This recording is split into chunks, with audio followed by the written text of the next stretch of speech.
Perkenalkan, nama saya Abdul Latif Zudi, panggil saja Zudi. Eh, saya asal Kota Kediri, Kecamatan Ngadiluih. Kalau untuk sekarang saya berdomisili di ngekos saya di Jalan Kedawung, Gang 11. Baik, saya Alberjon Solo, bisa dipanggil Al. Saya berasal dari Kota Kupang, Nusa Tenggara Timur. Sekarang saya berdomisili di Malang, tempatnya di Jalan Gembrong 90. Nama saya Muhammad Dodi Kurniawan, panggilan Dodi, asal dari Kota Malang, asli Arema. Domisili saya tinggal di Kemirahan, Gang 1. Nama saya Linda Noviasari, nama panggilan Linda. Saya berasal dari Kecamatan Gondang, Tulungagung, Jawa Timur. Domisili sekarang di Jalan Kelayatan Gang 2, Supun, Malang. Nama saya Ingrid Arcelia Taek, biasa dipanggil Ingrid. Saya asalnya dari Kupang, Nusa Tenggara Timur. Sekarang berdomisili di Malang, tepatnya di Legend Sutoyo. Nama saya Natalia Deborah Naha, biasa dipanggil Lia. Saya asalnya dari NTT, Kupang. Saya sekarang berdomisili Malang, tepatnya di Legend Sutoyo. Oke kawan-kawan, di sini saya ingin mengutarakan permasalahan saya. Kalau untuk mungkin sekarang permasalahan saya seputar pekerjaan dengan perkuliahan. Saya sekarang pengelola laundry dan itu mengharuskan saya untuk standby setiap saat di laundryan, dan itu membuat saya tidak punya banyak waktu kosong. Masalahnya adalah sekarang sudah mendekati waktu UAS sehingga banyak tugas-tugas menumpuk.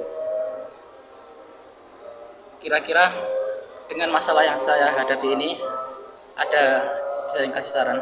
Oke, izin menanggapi. Kalau dari masalah tersebut, ada teknik di dalam psikologi itu kita membagi sehari itu 10 menit setiap jam dan keesokan harinya 15 menit untuk mengerjakan tugas. Jadi tidak terasa tugas itu nantinya akan selesai dengan sendirinya tanpa terbebani. Oke, jadi modelnya mencicil gitu ya? Iya, mencicil perlahan-lahan. Oke, terima kasih sarannya. Iya. Kalau dari masalah saya di tempat kerja, yang kemarin ada customer, terus customernya minta gunting yang lagi tren-tren kan. Terus aku kasih saran, karena menurut saya masalahnya di rambut, terus dari bentuk kepalanya. Lalu saya kasih saran, dia maunya potong yang tren-tren. Jadi pas udah selesai dia ngomel-ngomel. Jadi bagaimana untuk kasih saran kepada customernya supaya jangan ngomel-ngomel. Kalau saran dari saya sih ini, kamu harus lebih berempati pada pelanggannya.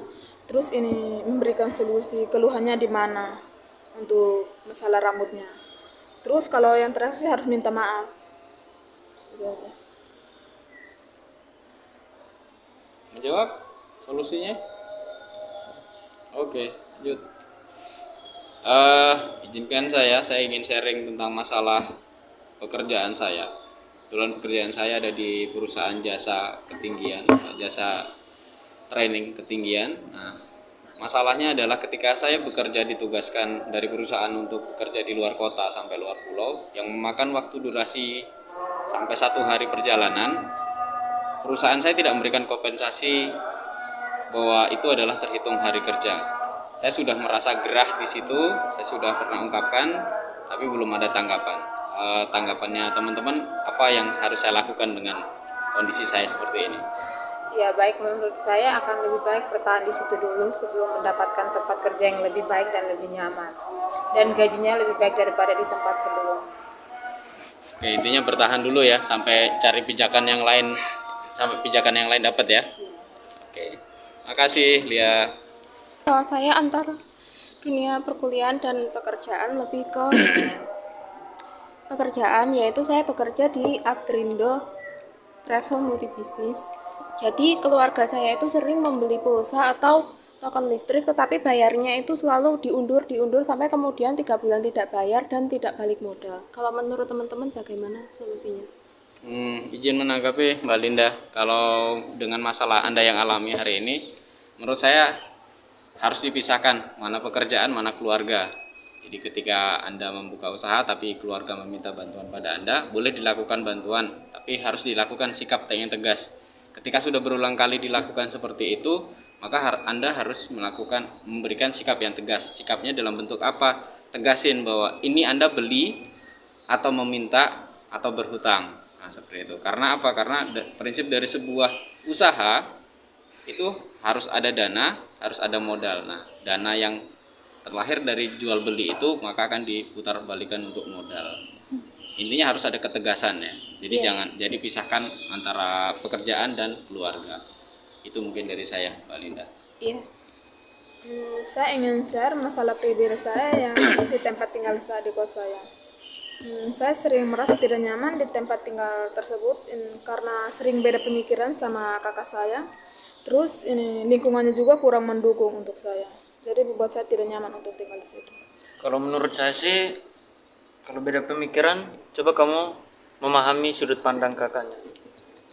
Sesudah memahami, coba kamu berbicara dengan dia dengan sopan dan santun. Kalau soal tempat tinggal, coba kamu menyesuaikan diri dengan kondisi yang sekarang. Kalau berisik, coba kamu menggunakan headset. Terus kalau tempatnya tempatnya sempit, coba kamu beres-beres barang-barang supaya terlihat luas. Tapi kalau masih terasa nggak nyaman, coba kamu cari kos baru. Terus kamu harus mempertimbangkan lokasi dan biayanya. Terima kasih Risma. Kalau saya masih berada di fase untuk malas mengerjakan tugas dikarenakan saya kurang nyaman dengan tetangga kos karena mereka sering melakukan sesuka hati saja, tentunya seperti membuka musik sebesar-besarnya, jadi itu mengganggu kenyamanan saya dan membuat saya untuk tidak bisa konsentrasi. Oke, kalau menurut saya sendiri itu bukan masalah kemalasan, tapi itu lebih karena gangguan dari orang lain. Kalau saran saya sendiri ya, kalau memungkinkan untuk pindah kos-kosan itu lebih baik. Oke. Terakhir, kami ingin memberikan sebuah kata-kata khususnya untuk setelah kita mengikuti mengikuti kelas pelajaran mata kuliah dari Bu Made dengan mata kuliah pengembangan kepribadian. Oke, silakan bisa dimulai dari Mas Yudi dulu.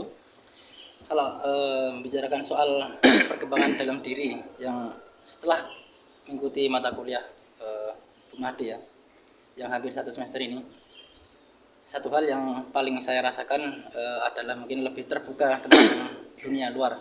Tahu sendiri saya itu dari kecil sampai usia saya sekarang itu hidup di lingkungan pesantren.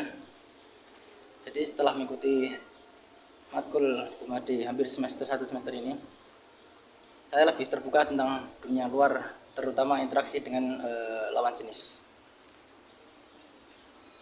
Menurut saya setelah mengikuti mata kuliahnya Bu Made itu membuat saya bermotivasi. Awalnya saya orangnya gak kenal sama teman-teman, terus akhirnya udah bisa kenal, udah bisa terbuka. Lalu ada yang membuat saya emosi tapi terpendam. Oke. Dari saya, terima kasih banyak Bu Made. Sedikit banyak pasti mengubah pribadi saya, terutama karena judul daripada mata kuliah ini adalah pengembangan kepribadian. Saya selalu menekan bahwa diri saya harus berubah ke arah lebih baik tentunya. Dari sisi personal, dari sisi spiritual, saya berusaha merubah.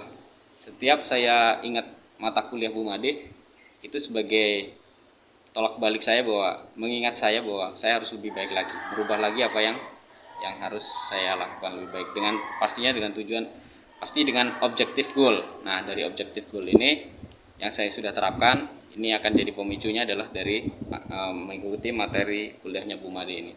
Terima kasih banyak Bu Made, Iskak.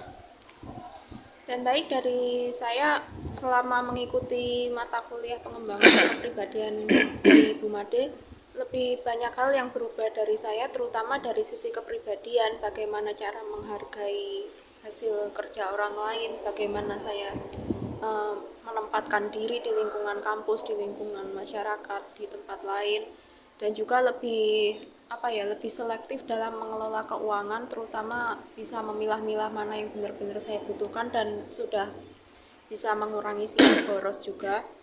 Dan dari sisi kepribadian saya bisa menjadi orang yang lebih tenang, lebih bisa memaafkan, lebih bisa melepas dendam-dendam yang lalu, yang terdahulu, dan kemudian saya bisa fokus kepada bagaimana perencanaan karir saya ke depannya. Terima kasih Bu Made. Kalau saya setelah mengikuti mata kuliahnya Bu Made, lebih terbuka sih terhadap teman-teman, terus komunikasinya juga lebih banyak. Itu aja sih. Terima kasih Bu Made. Kalau dari saya setelah mengikuti materi perkuliahan Bu Made, saya lebih banyak perubahan, yaitu bisa mengatur waktu, mengatur keuangan, dan juga sudah bisa mengubah diri. Terima kasih. Oke, intinya terima kasih Bu Made untuk materi kuliahnya. Semoga ke depan bisa lebih baik lagi untuk diri kita dan untuk Bu Made. Terima kasih. Terima kasih Bu Made.